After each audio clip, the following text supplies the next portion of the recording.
ಎಲ್ಲರಿಗೂ ನಮಸ್ಕಾರ. ಈ ದಿನ ನಾವು ಹರಪನಹಳ್ಳಿ ತಾಲೂಕಿನ ಹಗರಿಗುಡಿಯಲ್ಲಿ ಎನ್ನುವ ಊರಿನಲ್ಲಿ ಇದ್ದೀವಿ. ಈ ಗ್ರಾಮದಲ್ಲಿ ಹಳೆಯ ಕಾಲದ ದೇವಸ್ಥಾನಗಳಿದ್ದಾವೆ. ಗುಡಿಹಳ್ಳಿ ಹೆಸರು ಹೇಳುವಂತೆ ಇಲ್ಲಿರ್ತಕ್ಕಂಥ ಗುಡಿಗಳಿಗೆ ಫೇಮಸ್ ಆಗಿರ್ತಕ್ಕಂಥದ್ದು ನಿಮಗೆಲ್ಲ ಗೊತ್ತಿದೆ. ಕೆರೆ ಗುಡಿಹಳ್ಳಿ ಅಂತೇಳಿ ಅಲ್ಲಿನ ಗುಡಿಗಳಿದ್ದಾವೆ. ಇವೆಲ್ಲವೂ ಕಲ್ಯಾಣಿ ಚಾಲುಕ್ಯರ ಟೈಮಲ್ಲಿ ಇರ್ತಕ್ಕಂಥದ್ದು. ಹೇಗೆ ಅಲ್ಲಿ ಕೆರೆ ಮೇಲೆ ಇರ್ತಕ್ಕಂಥದಕ್ಕೆ ಕೆರೆ ಗುಡಿಹಳ್ಳಿ ಅಂದಿದ್ದಾರೆ, ಅಲ್ಲಿ ಕೂಡ ದೇವಸ್ಥಾನ ಇದೆ. ಹಾಗೆ ಇದು ಹಗರಿ ಹಳ್ಳದ ಮೇಲಿರ್ತಕ್ಕಂಥದ್ದಾಗಿರೋದ್ರಿಂದ ಈ ಊರಿಗೆ ಹಗರಿ ಗುಡಿಹಳ್ಳಿ ಅಂತಾನೆ ಕರೀತಾರೆ.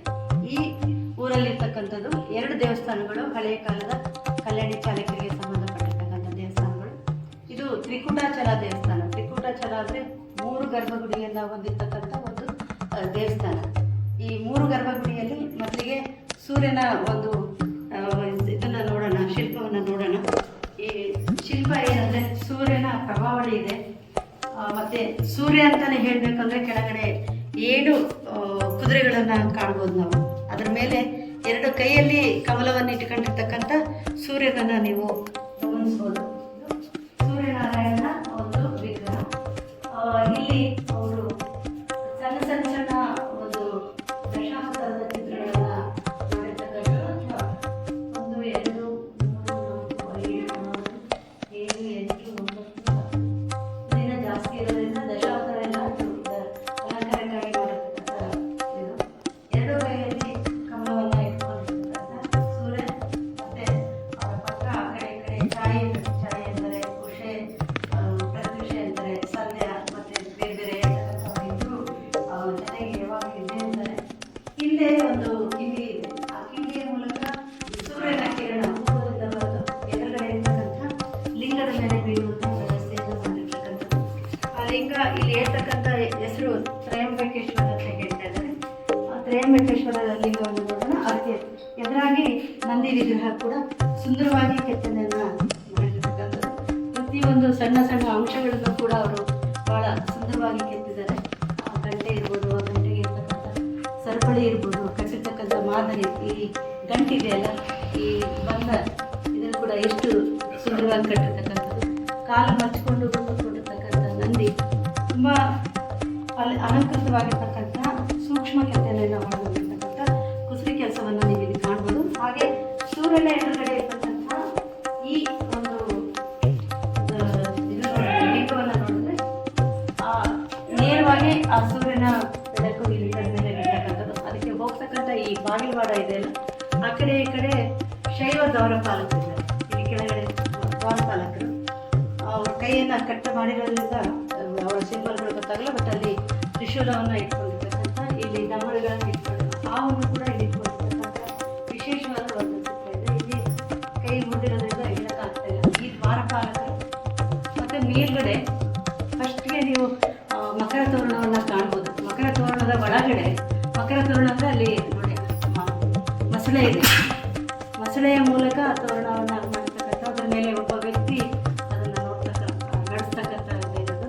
ಅದರ ಪಕ್ಕದಲ್ಲಿರ್ತಕ್ಕಂಥದ್ದು ಬ್ರಹ್ಮನ ಮೂರ್ತಿ, ಆಮೇಲೆ ಈ ಪಕ್ಕದಲ್ಲಿರ್ತಕ್ಕಂಥದ್ದು ವಿಷ್ಣು ಮೂರ್ತಿ, ಮಧ್ಯದಲ್ಲಿ ನಮ್ಮ ಶಿವ ತಾಂಡವ ನೃತ್ಯ ಮಾಡ್ತಾ ಇದ್ದಾರೆ ಅನ್ಸುತ್ತೆ.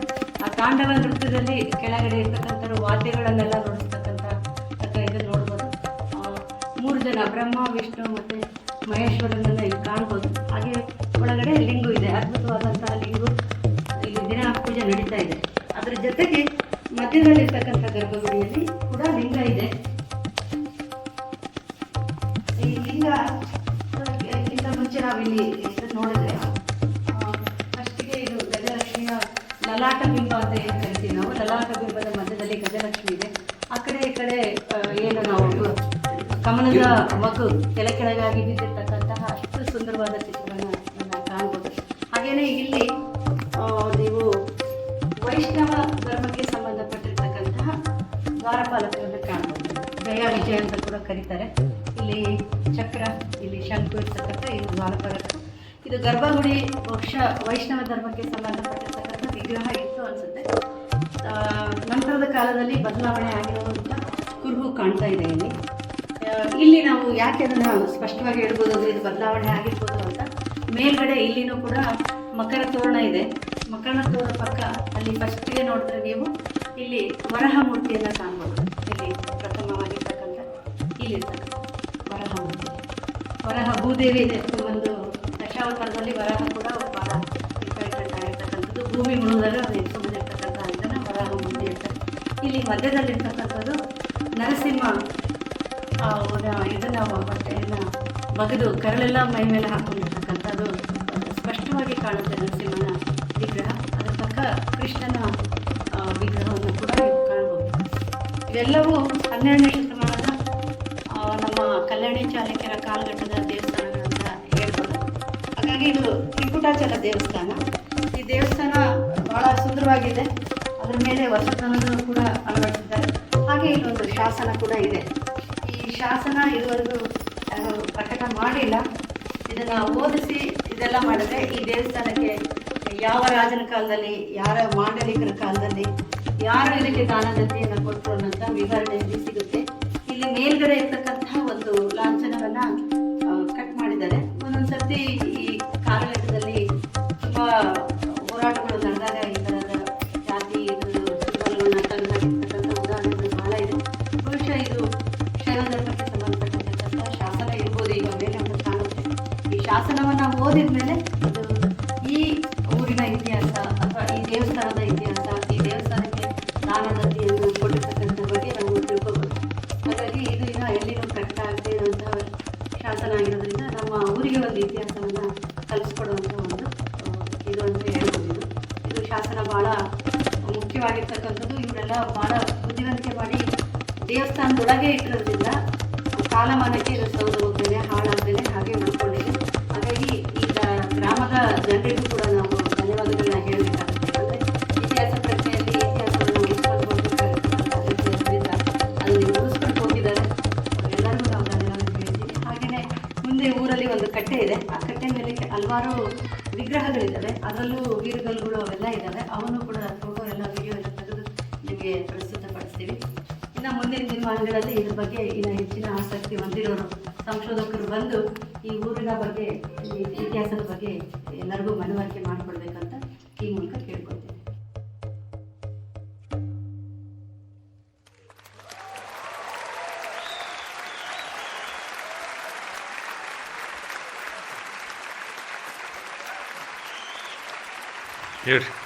ಊರ ಹೆಸರು ನಿಮ್ಮ ಹೆಸರು ಹೇಳಿ. ಇದು ಹಗಲಿ ಗುಡಿ ಹೇಳ್ರಿ. ನಮ್ಮಂದ್ರೆ ಹಗಲಿ ಬೆಳಕಾರ ಆರಿಸಪ್ಪರಿ. ಈ ದೇವಸ್ಥಾನದ ಬಗ್ಗೆ ಒಂದು ಸ್ವಲ್ಪ ಮಾಹಿತಿ ಕೊಡೋಲ್ಲ. ಮಾಹಿತಿ ಅಷ್ಟು ಇಲ್ಲಿ ಇಲ್ಲ. ಹಂಗೆ ಹಿಂದೆ ಯಜಮಾನ ಹೇಳ ಪ್ರಕಾರ ನಾವು ಮಾಡ್ಕೊಂತ ಬಂದವ್ರಿ. ಇದು ಸೂರ್ಯನಾರಾಯಣ ಅಂತ ಹೇಳ್ಕೊಂತ ಬಂದವ್ರಿ. ಅದೇ ಪ್ರಕಾರ ಇವನು ಹಾಕಿದ್ರು ಸೂರ್ಯನಾರಾಯಣ ಅಥವಾ ಶ್ರೀಯಮ್ಮಕೇಶ್ವರ ಅಂತಂದು. ಸೂರ್ಯನಾರಾಯಣಂದು ಅಲ್ಲಿ ವಿಗ್ರಹ ಐತಿ. ಅದು ಕೇಶವ ಕೃಷ್ಣಮೂರ್ತಿ ಅಲ್ಲಿ ಸೂರ್ಯನಾರಾಯಣ ಅಂತಾರೆ. ಅದು ಸೂರ್ಯ ಅಲ್ಲಿ ಇದೈತೆ, ಅಲ್ಲಿ ಅದು ಮುಂದೆ ಸೂರ್ಯ ಹುಟ್ಟಿಲ್ಲ, ಅದು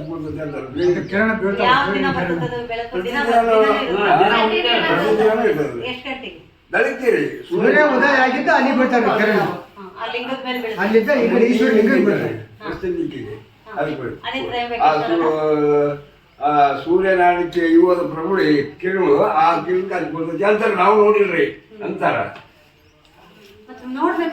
ನೋಡ್ಬೇಕಾದ್ರೆ ಯಾವಾಗ ಒಂದಟ್ಟು ಈಗ ವರ್ಷದಿಂದ 2 ವರ್ಷದ ಯಾರ ಹಿಂಗ ಬಂದ್ರು, ನಾವು ಬಂದ್ರೆ ಕೆಲವರು ಬಿಡೋದು, ಅದು ಬೀಳ್ತದೆ ಅಂದ್ರು. ಅಲ್ಲ